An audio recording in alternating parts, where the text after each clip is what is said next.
الحمد لله رب العالمين والصلاة والسلام على أشرف الأنبياء والمرسلين وعلى آله وأصحابه أجمعين أما بعد أعوذ بالله السميع العليم من الشيطان الرجيم بسم الله الرحمن الرحيم لقد رضي الله عن المؤمنين إذ يبايعونك تحت الشجرة صدق الله العظيم وصدق رسوله النبي الكريم إن الله وملائكته يصلون على النبي يا أيها الذين آمنوا صلوا عليه وسلموا تسليما اللهم صل على سيدنا ومولانا محمد معدن الجود والكرم وآلہ وصحبہ وبارک وسلم۔ حمد الصلاۃ کے بعد امیر المومنین خلیفۃ المسلمین داماد مصطفیٰ صلی اللہ علیہ وسلم حضرت سیدنا عثمان غنی رضی اللہ تعالیٰ عنہ کی حیات مبارکہ کے حوالے سے چند باتیں آج گفتگو کا عنوان ہے۔ نبی کریم صلی اللہ تعالیٰ علیہ وسلم نے حدیبیہ کے موقع پر 9 ہجری میں عمرے کا ارادہ فرمایا تھا، اور حضور صلی اللہ تعالیٰ علیہ وسلم اپنے کئی سو صحابہ کے ساتھ احرام باندھ کر مقام حدیبیہ پر پہنچ گئے۔ سفیر اس کو بنایا جاتا تھا جو بڑا سمجھدار اور زیرک آدمی ہوتا تھا۔ نبی پاک صلی اللہ علیہ وسلم نے اس موقع پر جس کو اپنا سفیر بنا کے بھیجا وہ حضرت سیدنا عثمان غنی رضی اللہ تعالیٰ عنہ۔ حضور نے انہیں سفیر بنا کر کے مکہ مکرمہ میں بھیج دیا، اور 2 ٹارگٹ دیے اپنے سفیر کو، 2 باتیں فرمایا ایک تو جا کے مکے والوں کو بتاؤ کہ ہم جنگ کرنے نہیں آئے، اللہ کے گھر کا دیدار کرنے آئے، اور بڑے پرامن طریقے سے ہم طواف کریں گے، سعی کریں گے، عمرہ کریں گے، لوٹ جائیں گے، یہ ہمارا واحد ایجنڈا ہے، اس کے علاوہ کوئی پروگرام نہیں ہے۔ اور دوسرا انہیں یہ بتاؤ ان لوگوں کو جو ایک زمانے سے مکہ مکرمہ میں کفار مکہ کے ظلم سہ رہے ہیں، ہمارے وہ غلام جو یہاں بڑی تکلیف میں ہیں، ان کو یہ خبر دے دو، عثمان انہیں میرا پیغام دے دینا کہ اب تمہاری مشکلات کے دن تھوڑے رہ گئے، اب بڑی جلدی اللہ تبارک و تعالی دین اسلام کو فتح عطا فرما دے گا۔ حضرت عثمان غنی تشریف لے گئے۔ جب حضرت عثمان غنی وہاں پہنچے تو کفار نے آپ کو روک لیا، انہوں نے کہا کہ آپ رکیے، دیر ہو گئی۔ ادھر ابو سفیان نے حضرت عثمان غنی رضی اللہ تعالیٰ عنہ کو یہ کہا کہ ہم نبی پاک صلی اللہ علیہ وسلم کو اور ان کے صحابہ کو عمرہ نہیں کرنے دیں گے، آپ اگر چاہیں تو وہ سامنے بیت اللہ شریف ہے، طواف کریں، آب زمزم پئیں، حجر اسود پہ جائیں، مقام ابراہیم پہ جائیں، صفا مروہ کریں، آپ چاہیں تو کر لیں۔ تو حضرت عثمان غنی رضی اللہ تعالیٰ عنہ فرمانے لگے میں تڑپ رہا ہوں کعبے کے طواف کے لیے، لیکن میں بیت اللہ کا طواف اسی وقت کروں گا جب آگے آگے مجھے میرے مصطفیٰ کریم نظر آئیں گے صلی اللہ تعالی علیہ وسلم۔ لوگ آج پوچھتے ہیں کہ بغیر مدینہ شریف جائے حج مکمل نہیں ہوتا۔ میں نے کہا مدینہ شریف کے بغیر حج ہو جاتا ہے، پر مدینے والے کے بغیر نہیں ہوتا، اس لیے کہ حضور نے فرمایا صحیح مسلم میں خذوا عنی مناسککم، حج کے طریقے مجھ سے سیکھو۔ اللہ نے تو کہہ دیا حج کرو، تفصیل تو بتائی نہیں، تو اب آپ کو حضور سے سیکھنا پڑے گا۔ مدینے کے بغیر تو شاید حج ہو جائے، پر مدینے والے کے بغیر حج نہیں ہوتا۔ حضرت عثمان غنی رضی اللہ تعالیٰ عنہ کہنے لگے میں طواف ضرور کروں گا، پر اس وقت کروں گا جب مجھے حضور آگے آگے نظر آئیں گے۔ ادھر ایک شخص نے حضور کی بارگاہ میں بھی کہا اپنوں کا نہ پتہ ہوتا ہے، دل بدست آور کے حج اکبر است، جو دل ہوتے ہیں نا، دل کو دل سے راہ ہوتی ہے، یہ کئی دفعہ جسم علیحدہ علیحدہ ہوتے ہیں پر یہ اکٹھے دھڑک رہے ہوتے ہیں۔ تو دل کو راہ ہوتی ہے. عرض کی یا رسول اللہ صلی اللہ علیہ وسلم عثمان غنی تو طواف کر رہے ہوں گے، صفا مروہ میں ہوں گے، بڑی موج ہوگی، آب زمزم کھول کے پی رہے ہوں گے. حضور نے سامنے والے کا چہرہ غور سے دیکھا، فرمایا عثمان کو تم زیادہ جانتے ہو کہ میں زیادہ جانتا ہوں؟ یا رسول اللہ آپ ہی زیادہ جانتے ہیں. فرمایا پھر فکر نہ کرو، عثمان میرے بغیر طواف نہیں کرے گا. بات ختم ہو گئی، میرے بغیر عثمان طواف نہیں کرے گا، ختم ہو. اب کسی نے افواہ پھیلا دی کہ حضرت عثمان غنی کو شہید کر دیا گیا. نبی پاک علیہ السلام تک بھی خبر آئی. حضور جانتے تھے. ہمارا دل نہیں کرتا کوئی انتشاری بات کرنے کو، لیکن جب لوگ کرتے ہیں تو پھر دل کو تکلیف ہوتی ہے. اب یہاں سب نے لکھا ہے کہ نبی پاک صلی اللہ علیہ وسلم کو خبر ملی، حضور پریشان ہوئے، صحابہ کو مشورے کے لیے بھی بلایا، بیعت رضوان بھی ہوئی. اگر علم غیب ہوتا، یہ سارا کچھ نہ ہوتا. اور میں نے کہا خدا کے بندے، اگر حضور اپنا علم غیب اس وقت ظاہر کرتے تو حضرت عثمان کے لیے قرآن کی آیتیں نہ نازل ہوتی، اس بیعت کے تذکرے نہ ہوتے. ہر بات پہ لوگ معاذ اللہ تعالی. اب دیکھیں نا، یہاں یہ جملہ چھوڑنے کی کیا ضرورت ہے؟ تم قوم کو کیا دے رہے ہو؟ لوگوں کو کیا بتا رہے ہو کہ نبی پاک علیہ السلام اندھیرے میں بیٹھ کے فیصلے کر رہے تھے؟ کیا بتا رہے؟ آج انٹیلیجنس کی رپورٹس بتا دیتی ہیں کہ وہ فلاں کس طرح کا ماحول ہے اور آپ نے کس طرح کرنا ہے، تو تمہیں اپنی خفیہ ایجنسیوں کے مطابق تم فیصلہ کرو تو کہتے ہو ہم بھئی اندھیرے میں فیصلہ نہیں کر رہے، ہمیں رپورٹ ہے تو فیصلہ کر رہے ہیں. اور نبی پاک علیہ السلام کے بارے میں تم لوگوں کو یہ بتا رہے ہو کہ حضور اندھیرے میں فیصلہ کر دیتے تھے، پتہ ہی نہیں تھا. کس طرح کی بات کرتے ہو؟ میرے محبوب پاک علیہ السلام فرماتے ہیں کہ اللہ تبارک و تعالیٰ نے مجھے اس طرح کا علم عطا فرمایا ہے کہ جو تمہارے ذہن میں ہو مجھ سے پوچھو، میں فوراً تمہیں جواب دوں گا. لیکن لوگ اڑ گئے ہیں، کیا کیا جائے؟ اور عجیب فلسفہ ہے. یہاں بھی گرہ لگا دی، پتہ ہوتا تو یہ سارا. اور میں نے کہا خدا کے بندے، اگر یہ سارا کچھ نہ ہوتا تو پھر یہ آیتیں کیسے نازل ہوتی؟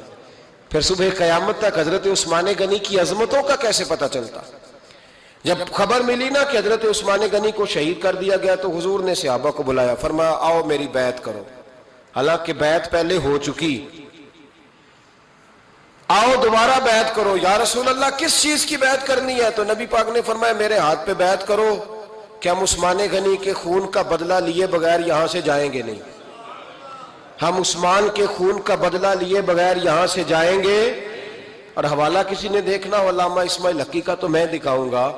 جس شخص نے دوڑ کر سب سے پہلے نبی پاک کی بیعت کی وہ مولا علی شیر خدا تھے. کہ یا رسول اللہ جانے نہیں عثمان کا خون کا بدلہ لیے بغیر. سب سے پہلے شیر خدا آگے بڑھے. آج لوگ انہی لوگوں میں اختلاف دکھانے کی کوشش کرتے ہیں، صحیح لا حاصل کرتے ہیں. سب سے پہلے دوڑ کر حضرت شیر خدا آگے بڑھے، کہ حضور میں بیعت کرتا ہوں. نبی پاک نے صحابہ کے ہاتھوں میں بیعت ہو رہی ہے. یہ وہ والا واقعہ نہیں جو اس چوک میں پیش آیا تھا، یہ وہ والا واقعہ نہیں جو میرے ساتھ ہوا تھا تو میں آپ کو سنا رہا ہوں. یہ وہ والا واقعہ ہے جو رب کو اتنا پسند آیا کہ اللہ نے قرآن پاک میں بیان فرما دیا ہے. اس کی اہمیت کا اندازہ لگائیں کہ رب کریم کو اتنا محبوب ہے یہ انداز کہ قرآن میں بیان کیا. ایک درخت تھا، کانٹوں والا درخت، اس کو شارحین نے لکھا ہے. کچھ لوگ کہتے ہیں بیری کا درخت تھا. نبی پاک درخت کے نیچے بیٹھ گئے، فرمایا بیعت کرو سارے. کن کے لیے بیعت ہو رہی؟ حضرت عثمان غنی کے لیے. ایک بیعت دین کے لیے ہوئی، قرآن کے لیے ہوئی، حدیث کے لیے ہوئی، اللہ کی توحید کے لیے. اور آج نئے سرے سے بیعت ہو رہی ہے. کس کے لیے؟ بول کے بتائیے. حضرت سیدنا عثمان غنی رضی اللہ تعالیٰ عنہ. اس شخص کی عظمت کا کوئی اندازہ کر سکتا ہے؟ جن کے لیے نبی پاک نے خاص کر کے تخصیص کر کے ایز اے اسپیشل بیعت لی. اور صحابہ نے جب بیعت کی تو اللہ کو اتنی پسند آئی کہ قرآن مجید کی سورہ فتح کی آیت نمبر 18 میں بیان کیا. فرمایا لقد رضی اللہ عن المؤمنین اذ یبایعونک تحت الشجرہ. فرمایا محبوب تحقیق اللہ ان مومنوں سے راضی ہے جو درخت کے نیچے آپ کی بیعت کر رہے تھے. تحقیق اللہ ان سے راضی ہوا، ان ایمان والوں سے جو درخت کے نیچے آپ کی بیعت کر رہے تھے. درخت کے نیچے تحت الشجرہ. قرآن مجید کے الفاظ اگر آپ غور کریں گے تو آپ کو حضرت عثمان غنی کی عظمت کا پتہ چلے گا، اور اس واقعے کی حساسیت کی آپ کو سمجھ آئے گی کہ بیعتیں تو مسجد میں بھی ہوئی، لیکن نام لے کے نہیں کہا محبوب جنہوں نے مسجد میں بیعت کی. نام لے کے نہیں کہا، حالانکہ وہ بیعتیں بھی اللہ کو بڑی محبوب ہے. بیعتیں تو میرے بھائی نبی پاک نے بیت اللہ شریف کے پاس بھی کی، مسجد نبوی میں بھی کی، لیکن یہاں نام لے کر کوئی بھول نہ جائے. کسی نے کہہ دینا تھا کوئی اور بیعت تھی جی، لوگ شرع کر رہے ہیں نا مرضی، وہ تو کسی اور کی بیعت. نام لے کے کہا محبوب تحت شجرہ، وہ جو درخت کے نیچے بیعت ہوئی، وہ جو بیعت درخت کے نیچے ہوئی، اور جنہوں نے بیعت کی لقد رضی اللہ عن المومنین، تحقیق اللہ ان مومنوں سے راضی ہو گیا. اللہ ان مومنوں سے، صحیح بخاری صحیح مسلم میں صحابہ نے پوچھا یا رسول اللہ اللہ کس طرح راضی ہوا ہے؟ فرمایا آج جس نے میرے ہاتھ پہ بیعت کی ہے رب کریم نے وعدہ کر لیا سب کو جنت عطا فرمائے گا، جنتی ہو گئے سارے. حضرت عثمان غنی رضی اللہ تعالیٰ عنہ کی یہ عظمت، یہ شان قرآن پاک نے بیان کر دی کہ حضرت عثمان کے نام پر صحابہ جمع ہوئے. اللہ تبارک و تعالیٰ نے اس واقعے کا ذکر قرآن مجید میں فرما دیا. میرے عزیز دوستو، حضرت عثمان غنی کو اللہ نے بڑی شانیں عطا فرمائی، بڑا مرتبہ دیا، بڑے حسین و جمیل، بڑے خوبصورت آدمی تھے. دیکھو نا کیا شان ہے حضرت عثمان ذی النورین. یہ ذو النورین کا کیا معنی ہے؟ دو نور کون ہیں؟ حضور کی دو صاحبزادیاں. اعلیٰ حضرت فرماتے ہیں نور کی سرکار سے پایا دوشالہ نور کا، نور کی سرکار سے پایا دوشالہ نور کا، ہو مبارک تجھ کو ذو النورین جوڑا نور کا. دو نوروں والے حضرت عثمان غنی. ایک بیٹی کا نکاح کیا، وہ وصال کر گئی تو محبوب نے دوسری بیٹی کا بھی نکاح کر دی. یہ جو بیچارے پراپوگنڈے والے ہوتے ہیں نا، یہ پہلے دن سے صرف پراپوگنڈے میں ہی ہے. یہ نہ محب بن سکے نہ محبوب بن سکے. ان کا نہ کوئی اپنا ہوا نہ انہیں کسی نے اپنایا. یہ پراپوگنڈے والے ہی ہیں، ساری زندگی چیم گوئیاں، کانوں میں باتیں، اپنا اپنا مزاج ہے نا جی، جس کے حصے میں جو ڈیوٹی آئی. کچھ لوگ وہاں بھی منافقین چیم گوئیاں کرنے لگے، دوسری بیٹی بھی دے دی، دوسری بیٹی بھی دے دی، دوسری بیٹی بھی دے دی. محبوب کے کانوں تک آواز گئی، فرمایا زیادہ باتیں نہ کرو، میری 40 بھی ہوتی.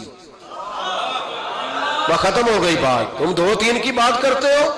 حدیث مبارکہ کے لفظ ہیں، نبی پاک نے فرمایا میری 40 بھی ہوتی، ایک کے بعد دوسری انتقال کرتی رہتی، میں ساری عثمان کو دے دیتا.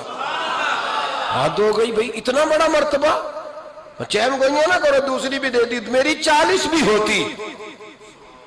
اس حدیث کا ترجمہ یہ ہے کہ محبوب فرماتے ہیں کہ مجھے عثمان پر اعتبار ہی بڑا ہے، مجھے عثمان پیارا ہی بڑا ہے، عثمان غنی کی عظمت ہی بڑی ہے. فرمایا میری 40 بھی ہوتی تو میں ساری یکے بعد دیگر. حضرت اسامہ بن زید رضی اللہ تعالیٰ عنہ فرماتے ہیں نبی پاک نے اپنی صاحبزادی حضرت رقیہ رضی اللہ تعالیٰ عنہ کا نکاح حضرت عثمان غنی کے ساتھ کیا تو دونوں میاں بیوی پیارے بڑے تھے، حسین و جمیل بڑے. حضرت عثمان بڑے نفیس آدمی تھے، بڑی نفاست تھی. کپڑا سادہ پہنتے تھے، لیکن لوگ کہتے ہیں کبھی ہم نے ان کے کپڑوں پہ دھبا نہیں دیکھا، چہرے پر اتنا سا گرد کا نشان نہیں دیکھا. ہمارے ملک میں سب سے زیادہ خرچہ میک اپ کا آتا ہے، پتہ ہے آپ کو جی؟ اب اگلی جو بات کرنی ہے اس پہ اپنے آپ کو وقت کتنا دیتے ہو، سجنے میں، سورنے میں، تیار ہونے میں کتنا وقت لگاتے ہو. فرمانے لگے حضرت عثمان غنی اتنا تو ٹائم ہی نہیں ہے کہ اپنے آپ کو دیا جائے. تو قبر اتنے پیارے کیسے لگتے ہو؟ فرمانے لگے اپنی وجہ سے نہیں لگتا، حضور کی وجہ سے پیارا لگتا. کب وہ کس طرح؟ فرمانے لگے نبی پاک صلی اللہ علیہ وسلم نے ہمیں وضو دیا ہے. فرمایا ایک دفعہ وضو کر کے آئینے کے سامنے کھڑا ہوتا ہوں، یوں لگتا ہے اللہ نے میرے چہرے کو پہلے سے زیادہ نور عطا کر دیا ہے. دیکھیں نا، باقی جسم چھپا ہوا ہے اور جو ظاہر ہے اس پر وضو کا حکم ہے. ہاتھ ظاہر ہے تو وضو کر لو، پیر پردے سے باہر ہے تو ان کو دھو لو وضو میں، چہرہ پردے سے کپڑوں سے باہر ہے تو اس کو وضو میں. تو عثمان غنی فرماتے 5 وضو تو میں تازہ کرتا ہوں، پچھلا ہو بھی تو نئی نماز تازے وضو سے پڑھتا ہوں. اور فرماتے اگر میرا قرآن مجید کھولنے کا ارادہ بن جائے تو پھر وضو 6 بھی ہو جاتے ہیں، اور تہجد کے وقت اٹھوں تو 7 بھی ہو جاتے ہیں. فرماتے علیحدہ سے درود پاک پڑھنے بیٹھوں تو پھر 10-11 وضو بھی ہو جاتے ہیں. میں وضو کرتا رہتا ہوں تو اللہ تازگی عطا کر دیتا ہے. حضرت اسامہ بن زید حضور کے غلام زادے فرماتے میں چھوٹا سا تھا تو نبی پاک کے گھر میں گوشت پکا تو سرکار کو 4 بیٹیوں سے بڑا پیار تھا. حضرت فاطمہ سے زیادہ ہے لیکن 4 بیٹیوں سے بڑی محبت تھی.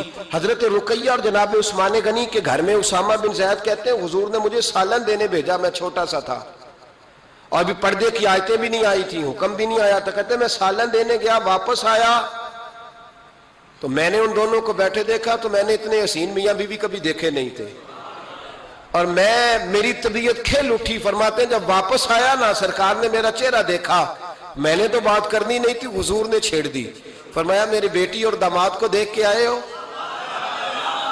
یا رسول اللہ دیکھ آیا ہوں. فرمایا ایسا حسین جوڑا دنیا میں کبھی دیکھا ہے؟ کہا یا رسول اللہ اللہ کی عزت کی قسم کبھی دیکھا ہی نہیں. یہ ظاہری حسن اللہ نے حضرت سیدنا عثمان غنی رضی اللہ تعالیٰ عنہ کو عطا. ایک بات میری یاد رکھنا, حسن ظاہر کا نہیں ہوتا, حسن ظاہر کا نہیں ہوتا, ظاہر کا میک اپ ہوتا ہے. حسن ہمیشہ باطن کا ہوتا ہے. جن لوگوں کے اندر معصومیت ہوتی ہے ان کے چہروں پہ بھی آئی جاتی ہے. کوئی نہیں سمجھ آئی شاید آپ کو. اندر اگر بندہ کڑوا ہونا, کسیلا ہو, چہرہ نہیں روشن ہوتا. اس کی دلیل حدیث میں موجود ہے. نبی پاک صلی اللہ علیہ وسلم سے صحابہ نے کہا یا رسول اللہ اللہ کا ولی کون ہوتا ہے؟ فرمایا جس کا چہرہ دیکھنے سے اللہ یاد آئے. تو ولایت کا تعلق دل سے ہے, چہرے سے نہیں. ولایت کا تعلق بولیے دل سے ہے, چہرے سے ولایت کا تعلق نہیں ہے. لیکن حضور نے دلیل کیا دی؟ چہرہ دیکھو تو اللہ یاد آئے. گویا محبوب نے فرمایا کہ دل اگر ولی کا ہو تو پھر اللہ تعالیٰ دل کی برکت سے چہرہ بھی نورانی عطا فرما دیتا ہے. چہرہ بھی نورانی. بہت سارے میں نے ایسے بزرگوں کو دیکھا جن کے رنگ گورے نہیں تھے پر نورانی تھے. ہمارے علامہ فیض احمد اویسی صاحب رحمۃ اللہ علیہ میرے استاد گرامی کا رنگ گورا نہیں تھا, لیکن جو بابا جی کو دیکھتا تھا فدا ہی ہو جاتا تھا. رنگ گورا نہیں تھا, گندمی تھا, لیکن کیا بات تھی چہرے کی معصومیت کی. تو یاد رکھیں حضرت عثمان غنی کے باطن میں جو حسن تھا, جو وقار تھا, وہ چہرے سے چھلکتا تھا. چند خوبیاں بڑی زیادہ تھی حضرت عثمان غنی میں, بہت زیادہ تھی چند خوبیاں. ایک بہت بڑی خوبی حضرت عثمان غنی کی جس کو نبی پاک نے بڑا چاہا, وہ تھا حضرت عثمان غنی کا سخی ہونا. مالا والے سخی نہیں ہوندے, مالا والے سخی ان کے پاس تو پیسہ وافر ہوتا ہے, کسی وقت 10,000 کا تعاون کاری دیتے ہیں کسی کے ساتھ, وہ سخی نہیں ہوتے. بھائی کسی ایک بندہ 1.5 کروڑ کی اسامی ہے تو کسی کو 20,000 کا تعاون کر دے, سخاوت تھوڑی ہے. کروڑوں روپیہ اس کے پاس پڑا ہوا ہے. مالا والے سخی, یہ میاں صاحب نے کہا مالا والے سخی نہیں ہوندے. سخیاں کل مال نہیں ہوندا, سخیاں کل مال ہے, اس لیے کہ جمع کریں گے تو رہے گا نا, وہ سخی جمع کرتا ہی نہیں. مالا والے سخی نہیں ہوندے, سخیاں کل مال نہیں ہوندا. ایتھے اوتھے دوویں جہان نہیں, سخی کنگال نہیں ہوندا.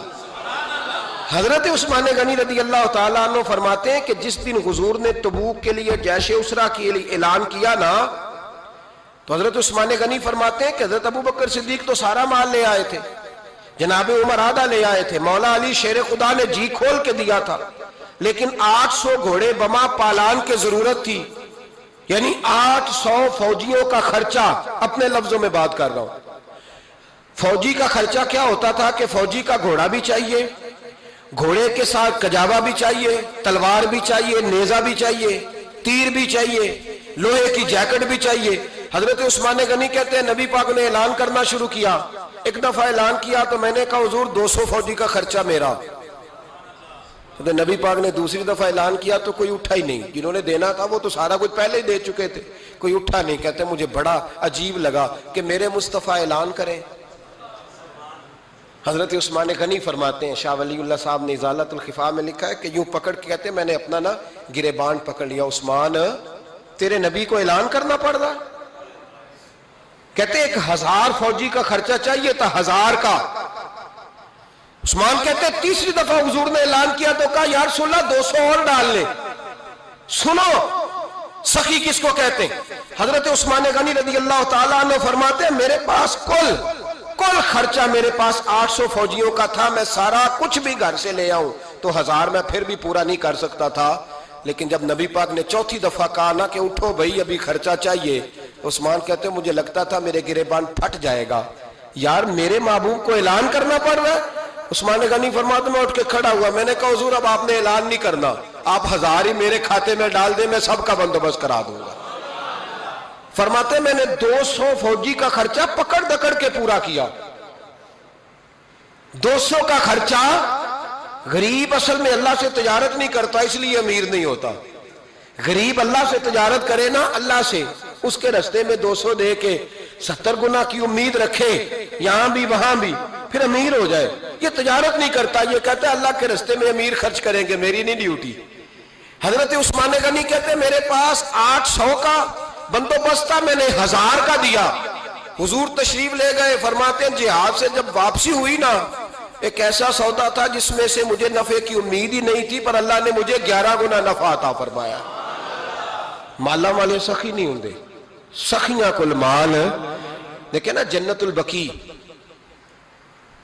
وہ والا قبرستان جس میں کوئی دفن ہو جائے تو نبی پاک کی سفارش کا حقدار ہو گیا، وہ والا قبرستان جس کا نام ہی جنت ہے۔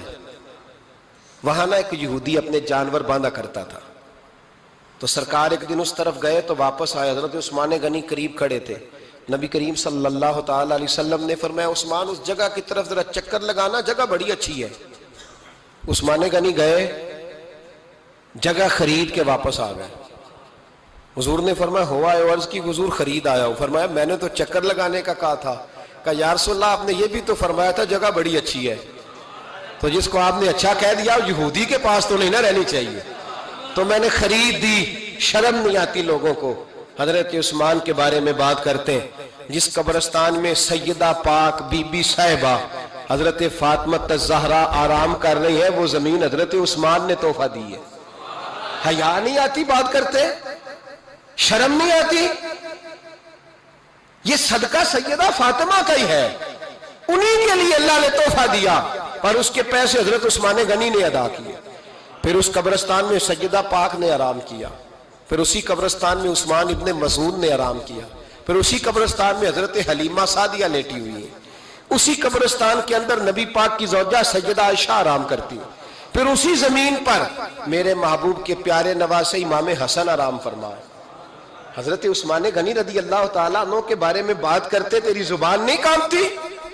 ان کو بات کرتا ہے جن کے تحفے اہل بیت نبوت نے قبول فرمائے اور وہاں آرام کرنا انہوں نے پسند کیا، اتنا بڑا جرت بند ہو گیا تو۔ حضرت سیدنا عثمان غنی رضی اللہ تعالیٰ عنہ سخاوت کی تو کمال کر دی حضرت عثمان غنی، اور پھر ضرورت سے زیادہ پیسے دے کے۔ وہ کنویں کی بات بڑی معروف ہے، میں نے بس اشارہ کرنا ہے، نبی پاک نے بھی اعلان کیا تو بڑا ہی اعلان کر دیا، فرمایا وہ میٹھے پانی کا کنواں ہے، قبضہ یہودی کا ہے، جو بندہ خرید کر وقف کرے گا نا اسے کیا ملے گا؟ تو حضور نے فرمایا میری جیب میں جنت کی ٹکٹ ہے، میں اسے جنت دے دینی، یہ ہے عرض جنت، یہ طیبہ کی زمین ہے، جنت بھی یہی، مال کے جنت بھی یہی ہے، جنت لے لے مجھ سے، لے لے۔ حضرت عثمان غنی گئے، اس کو کہا بھئی کنواں میرے ہاتھ بیچ دے۔ کنویں کی قیمت تھی 500-700 دینار، تو حضرت عثمان 500-600 دینار کل کنویں کی قیمت تھی۔ جناب عثمان غنی گئے، یہودی کو پتا تھا کہ یہ خریدنا چاہتے ہیں، فرمایا یار یہ کنواں بیچ دو۔ کہنے لگا نہیں بیچنا۔ فرمایا قیمت منہ مانگی، کہنے لگا قیمت میری مرضی کی۔ کہا تمہاری مرضی کی؟ اپنی اپنی اوقات ہوتی ہے نا قیمت لگانے کی، تمہاری مرضی کی۔ کہنے لگا میری شرط ہے میں ایک دن کے لیے کنواں دوں گا، ایک دن میں ایک دن آپ۔ فرمایا یہ بھی منظور ہے۔ کتنے پیسے؟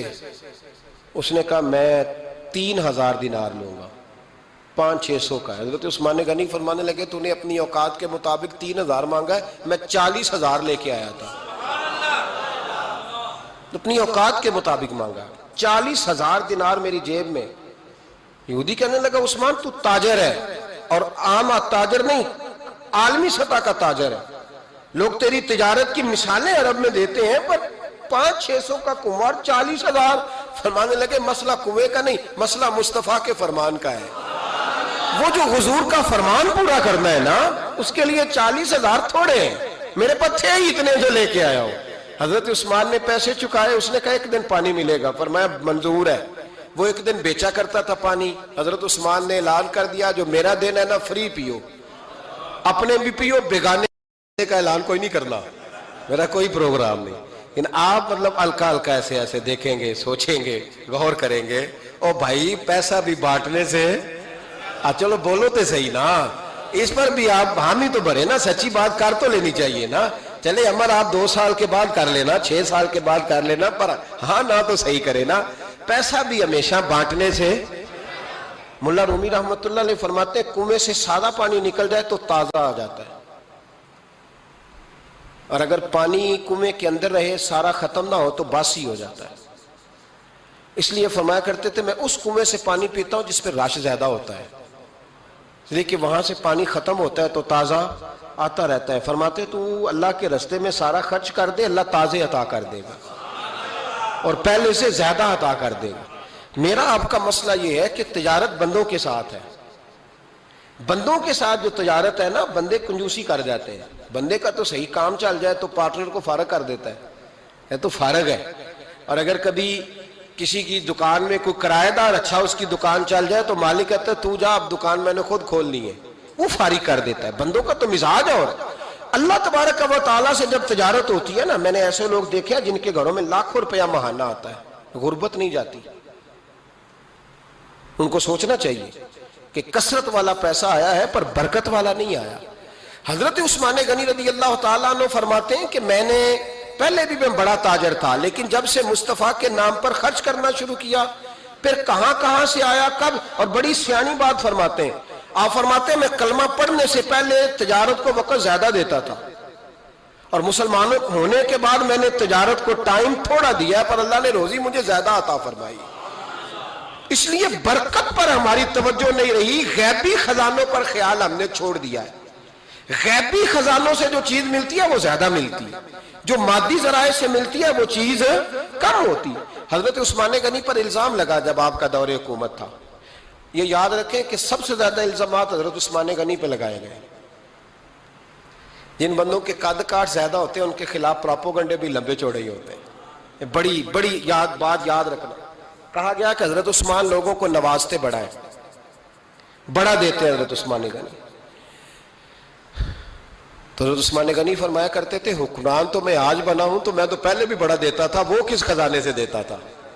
آپ جواب دیا کرتے۔ دیکھیں ذرا، لاکھوں لوگ حج کرنے آتے تھے، پر حضرت عثمان غنی حج کرنے جاتے تو اعلان کر دیتے کہ کوئی حاجی حج کے موقع پر آ کے کھانا نہ پکائے، سب کو کھانا عثمان غنی اپنی جیب سے دیا کریں گے۔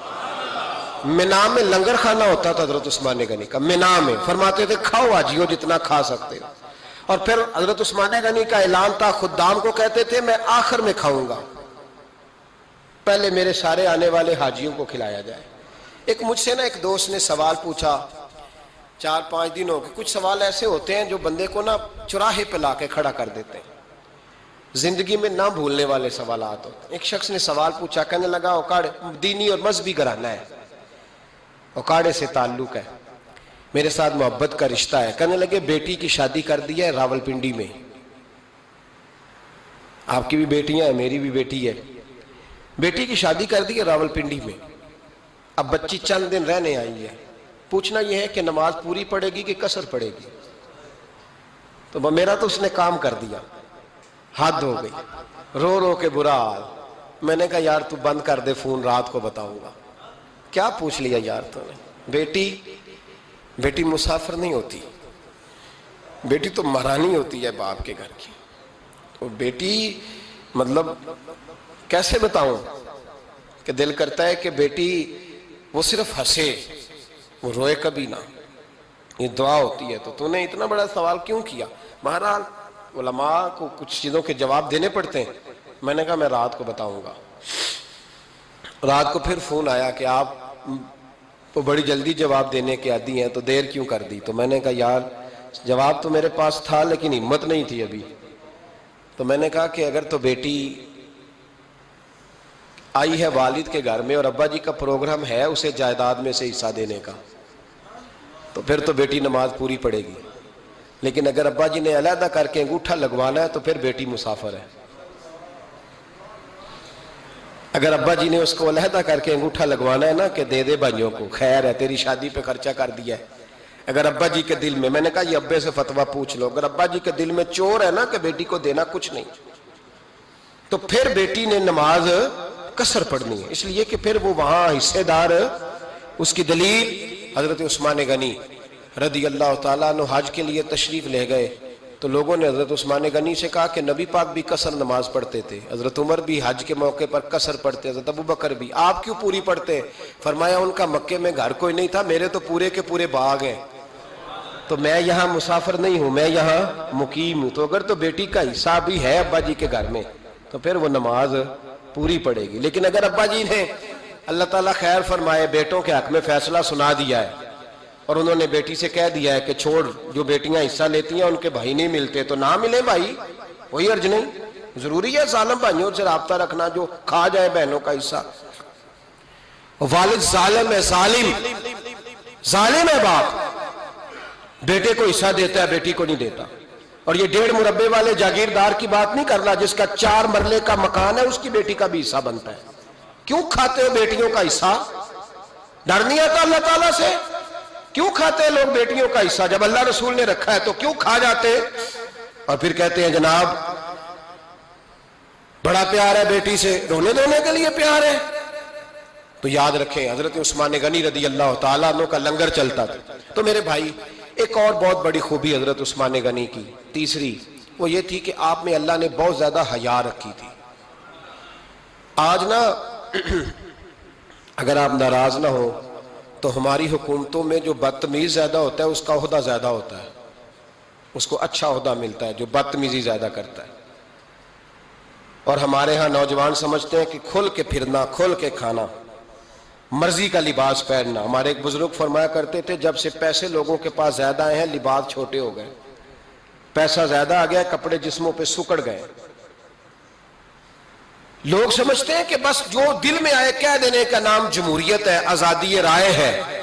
حضرت عثمان غنی رضی اللہ تعالیٰ عنہ شرم و حیا کے پیکر تھے، بڑا پیسہ تھا، بڑا کچھ تھا، لوگ ڈرتے تھے، سردار بھی تھے، جو چاہتے کر سکتے، روب طاری ہوتا۔ لیکن عثمان غنی کو جب بھی کوئی دیکھتا تھا کسی کونے میں بیٹھے نظر آتے تھے، چھپے ہوئے، پیچھے، شرم و حیا، نفاست پسندی، بڑھ بڑھ کے آگے ہونا، ہر ویڈیو میں شامل ہونے کی کوشش کرنے کا نام پیار نہیں ہے۔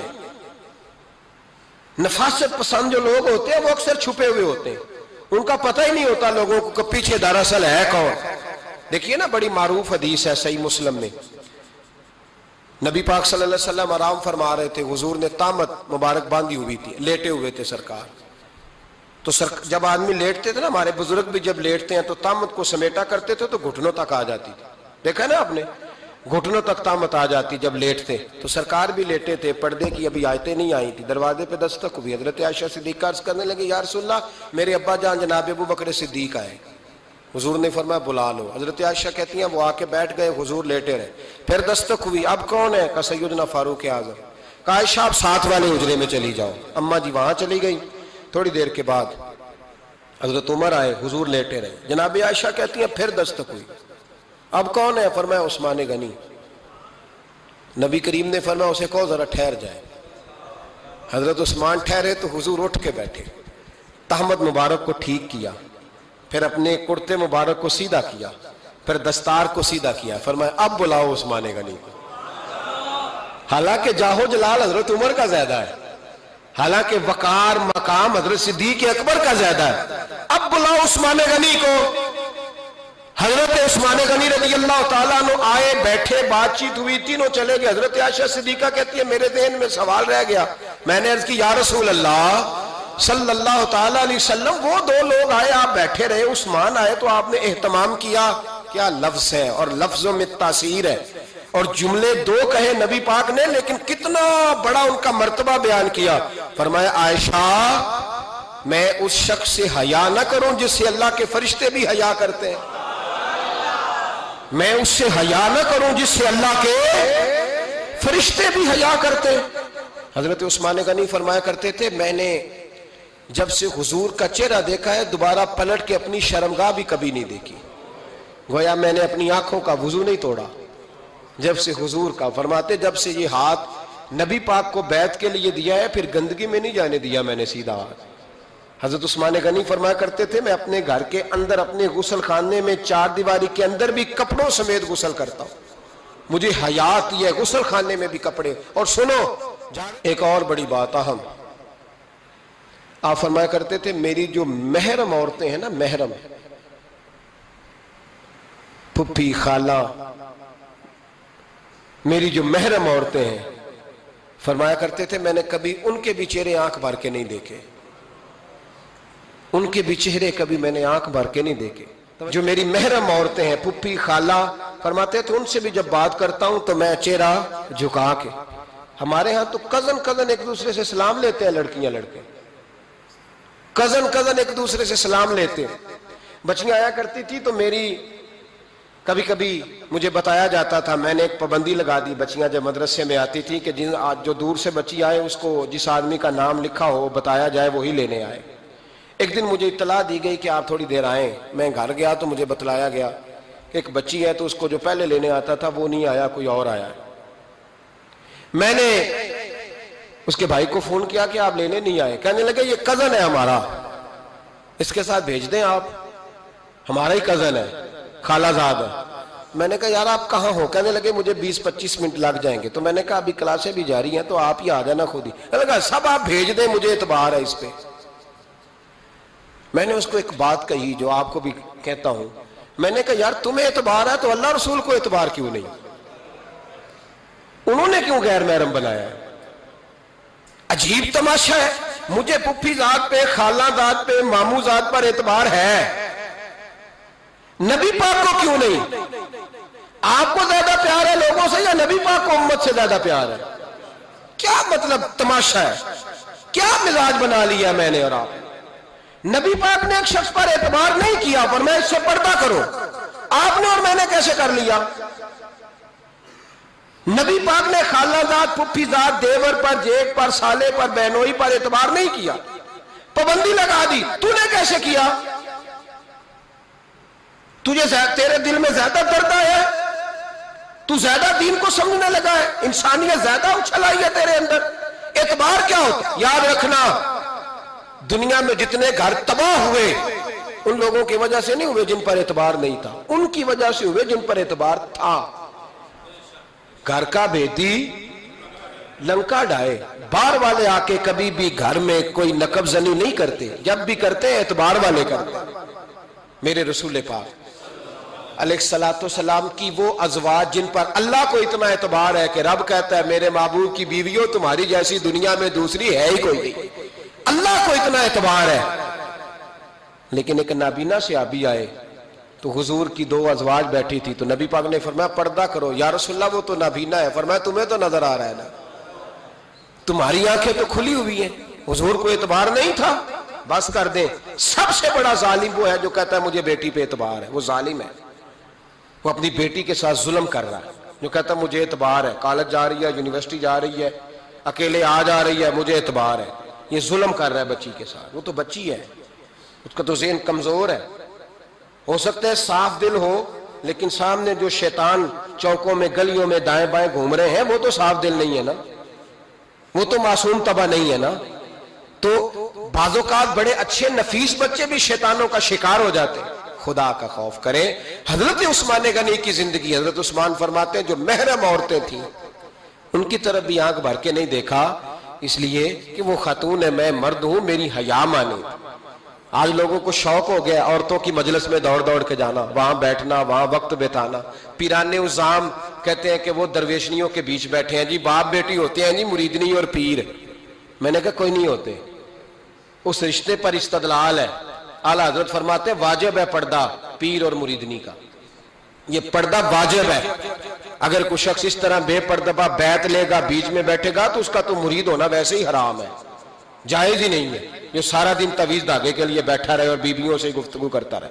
خدا را حضرت عثمان غنی رضی اللہ تعالیٰ عنہ کی زندگی میں جو باتیں ہمیں بہت زیادہ ملتی ہیں ان میں نفاست ہے، آپ کی حیا ہے، سخاوت ہے. ایک بات اور سن لیں، بڑا ستایا گیا حضرت عثمان غنی کو، پراپوگنڈے کیے گئے، آپ کے خلاف مہم چلی. عبداللہ ابن سبا نے بڑی مہم جوئی کی آپ کے خلاف. یہودیوں نے مسلمانوں کا روپ دھار کر بڑا آپ کو ستایا، تکلیفیں دیں. جی آپ اپنے رشتہ داروں کو بڑا دیتے ہیں. فرمایا کرتے تھے جیب سے دیتا ہوں، مال خزانہ سے نہیں دیتا. حضرت عثمان غنی رضی اللہ تعالیٰ عنہ کو بڑا ستایا گیا. یہ واحد خلفائے راشدین میں خلیفہ ہے جن کا 40 دن پانی بند کیا گیا، کھانا نہیں آنے دیا گیا. لیکن کمال ہستی حضرت عثمان غنی کی. مولا علی جیسے شیروں نے جا کے کہا آپ اشارہ کریں، یہ جو آپ کے خلاف نکلے ہوئے ہیں تو ایک تلوار سے مار دیے جائیں گے. تو حضرت سیدنا عثمان غنی فرمانے لگے میں وہ والا مینڈا نہیں بننا چاہتا جس کی وجہ سے مدینے کی گلیاں رنگین ہو جائیں. امن کا کہا آپ خلافت چھوڑ دیں. فرمایا حضور نے کہا تھا اللہ تمہیں ایک قمیض پہنائے گا، لوگ اتارنا چاہیں گے تم نے اتارنی نہیں. صبر سے، حوصلے سے، اطمینان سے. یہ وہ واحد ہستی ہے حضرت عثمان غنی، انہوں نے شہادت قبول کر لی لیکن تلوار نہیں چلنے دی، لوگوں کو ایک دوسرے کے گلے نہیں کاٹنے دی. وہ شخصیت ہے حضرت عثمان غنی کی. لیکن بڑا ستایا گیا، بڑا پراپوگنڈا. مجھے بتائیے اس کے بارے میں اللہ قرآن کی آیتیں نازل کر دے اور جس کے بارے میں مصطفیٰ کریم ایک بار نہیں تین بار جنت کی بشارت عطا کر دے. کوئی بندہ ہمیں تاریخ بتائے، حوالے دے، کہانیاں سنائے تو ہم اس کی کہانیاں دیکھیں گے یا نبی پاک کا فرمان دیکھیں گے؟ بولیں، جا کے بولیں، جا کے. کسی کہانی پر کبھی بھی کان. بس ایک حدیث میں نے بڑی دفعہ سنائی ہے، پھر سناتا ہوں، ترمذی میں ہے. نبی پاک جنازگاہ تک گئے جنازہ پڑھنے. یا رسول اللہ فلاں آدمی انتقال کر گیا. جنازگاہ تک تشریف لے گئے جنازہ پڑھانے، لیکن جنازگاہ تک پہنچ کر محبوب نے فرمایا اس کا جنازہ نہیں پڑھانا. یا رسول اللہ کیوں؟ فرمایا اس لیے کہ یہ عثمان غنی سے بغض رکھتا تھا. تو حضور تو اس کا جنازہ نہیں پڑھتے. خبردار کسی داستان پہ کان نہ دھریں. عقلیں دوڑاتے پھرتے ہیں لوگ، ایسے ہوا تھا تو ویسے ہوا تھا تو اس نے کہا تھا تو اس نے کہا تھا. ہمیں اس کی اس کی نہیں خبر، ہمیں تو مصطفیٰ کا پتہ ہے.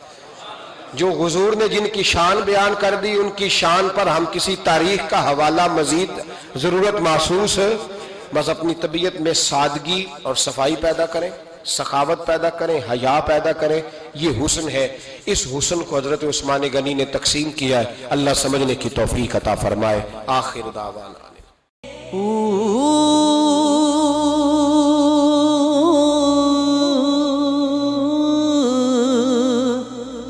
اللہ اللہ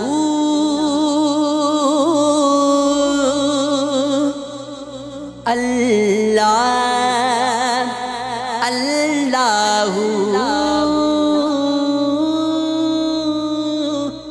اللہ اللہ اللہ